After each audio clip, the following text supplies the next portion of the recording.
as with many tech companies, Salesforce recently has had to lay off thousands and thousands of people, which is terrible. But it's not as terrible, perhaps, as digital overload.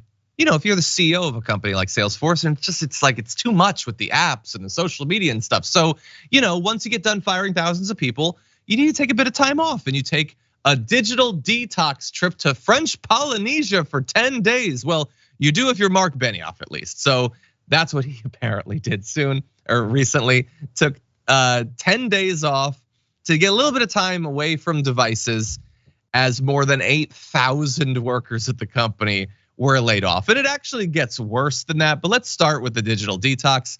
This, by the way, is a thing where you don't use digital devices like phones or computers for a period of time.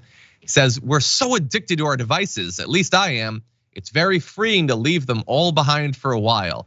I would argue that if you're one of these rich a-holes who's able to take a 10-day trip to French Polynesia just to get off your laptop for a while, you're addicted to stuff other than just devices. You've got some other sorts of addictions you should deal with.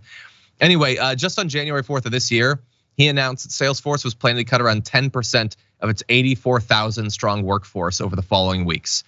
And then look, there's a lot of former employees there, some still employees there that have said that the way that this was communicated was terrible, that there were successive rounds of firings that were not well communicated, that they had meetings, all hand meetings, that he would show up too late and then refuse to answer questions about it. So the firings are bad enough. 8,400 or so people losing their jobs is just devastating.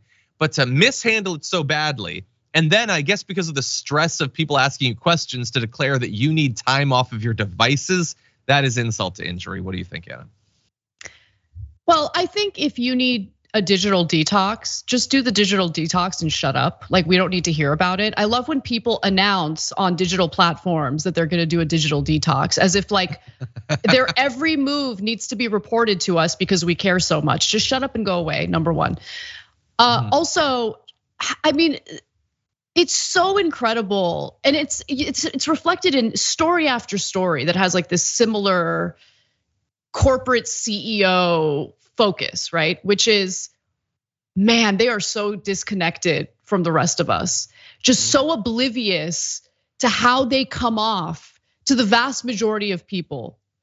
Because I mean, look, I feel like I would have enough awareness if I were in his position to not mention that I went to French Polynesia for 10 days, but he doesn't get it, right? He's an incredibly wealthy person, head of this incredibly, successful company, and he probably gets told day in and day out that he's God's gift to humanity. So the idea that anything he might say would come across as not great, it probably would make his head explode. You have to have a little bit of self-awareness. I can't believe he's like, yeah, I just fired 10% of our workforce and I went on vacation. Yeah, we're all addicted to digital stuff. And the Snapchat, I can't take it anymore. His life is tough. Yeah, I don't know exactly what my ranking would be, but this guy with his digital detox following all this is definitely in the same category as, you might recall, the CEO of Better.com calling his workers dumb dolphins as he mass fired them on a Zoom call, or the CEO of PagerDuty, I think it's called, who sent out an email that announced all these layoffs and then talked about the executive compensation packages some people were getting, and then quoted Martin Luther King Jr. Yeah. No, it was even better than that, because in quoting MLK, she was trying to like use that quote and apply it to who she is as a person, to say that she's brave, right?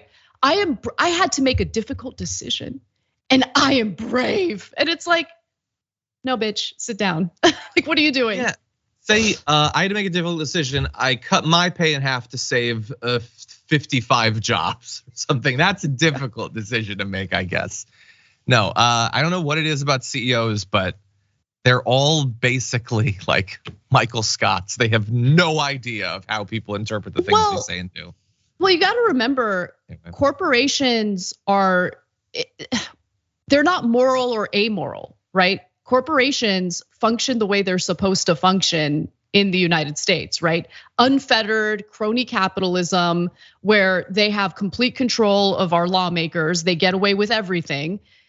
Everything they do is to maximize profit. So to them, firing people is like, it's like drinking water, right? We got to cut costs, increase our profits, and return on investment for our shareholders. Provide a return on investment. Like that's how it works, exactly.